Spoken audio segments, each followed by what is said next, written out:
आमे घर कोण रे थिलु एबे राजरास्ता रे ओले देले हमर छाती जळुची एबे आखिरु लो ने रक्त भरुची कोन पई कले सरकार आमे ती केमिति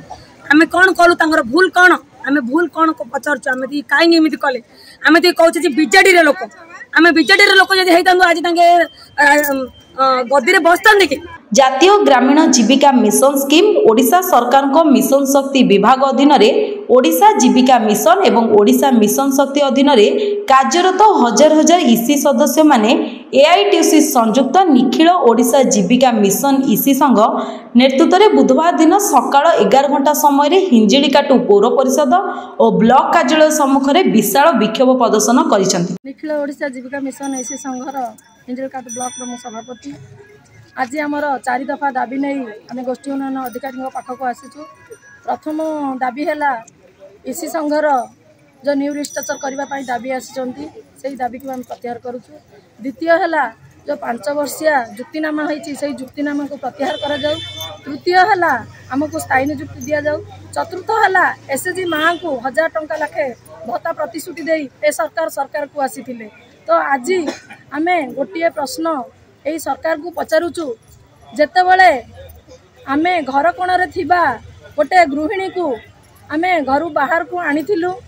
आनी आम गोटे एसएचजी माध्यम रे 10टी गरीब महिला को नहीं एसएचजी गठन करिथिलु जहाँ को सिग्नेचर आसुनथला ताको सिग्नेचर शिखैथिलु जहाँ को रोजगार रो पंथा मध्य आमे देखैथिलु माँ मान को स्वावलंबी करैथिलु। सरकार रो जेकोनोसी योजना आसिला एई इसी भौणी माने सबु ग्रामांचल रे माँ मान पाखरे बा ग्रामवासी पाखरे सरकार जेकोनोसी योजना को पहुँचे किंतु 25 वर्ष तले रिस्ट्रक्चर ना रे जो पुनर्गठन 25 वर्ष पूर्व किंतु सरकार 25 वर्ष पूर्व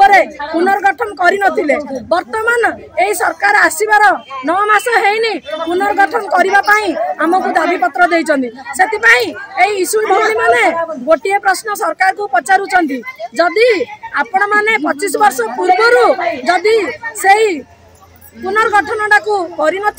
वर्तमान कहीं पुनर्गठन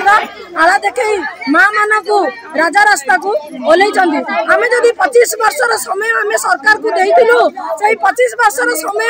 हमको सरकार कौन फेरे दे पारिबा कि सेतिपई मु गोटे रिक्वेस्ट करूची आज जदि गोष्ठी उन्नयन अधिकारी माध्यम रे जो आमे दाबी पत्रटी देइछु एई दाबी पत्र को हमर वर्तमान मुख्यमंत्री मोहन चरण माझी जदि ग्रहण न करती आगामी दिन में आम दाबी पत्र पूरण न होला जाई माँ माने राजा रास्ता ओडिशा रे केंद्रीय स्कीम एनआरएलएम अंतर्गत ओडिशा जीविका मिशन एवं ओडिशा मिशन शक्ति अधीन विगत 3 वर्षरु 25 वर्ष धरी कार्यरत लक्षाधिक इसी सदस्यों को रिस्ट्रक्चरिंग आड़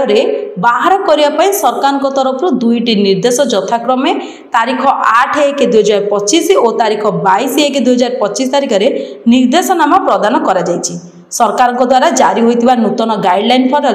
राज्य में कार्यरत लक्षाधिक इसी सदस्य और 6 लाख महिला स्वयं सहायक गोष्ठी सभापति संपादक मिसी 12 लाख महिला अनुपातिक हार में सीआरपी एवं एमबीके माने कर्मच्युत हेबे। आमे घर कोण रे थिलु एबे राजरास्ता रे ओले देले हमर छाती जळुची एबे आखिरु लो ने रक्त भरुची कोन पई कले सरकार आमे ती केमिति आमे कोन कलु तांगर भूल कोन आमे भूल कोन को पचारछु आमे ती काई एमिति कले आमे ती कहू छी बीजेडी रे लोक आमे बीजेडी रे लोक जदी हेतांदो आज तांगे गद्दी रे बसतां देखि आज ये गद्दी रे बसतां देखि बीजेडी रे लोक हेगिरि रे आमे तो देलु ना आज बीजेडी रे आइला कोड प्रश्न माँ मान को स्थायी नियुक्ति काई करना माँ मान कौन भूल आम कहीं हैरान कर राजरास्ता शोचु राजरास्ता बहुचु माँ मन को असम्मान कर सरकार सरकार तो रहा एसी रूम रे ना ए खरा तर कौन जना पड़ी कहते माँ मन को स्थायी नियुक्ति करेंगे 300 यूनिट बिजली देवे बोली कहते 1000 टंका भत्ता दे बोली कहते कहीं कौन कले कले कौन माँ मान को राजरास्ता गड़े कौन कले।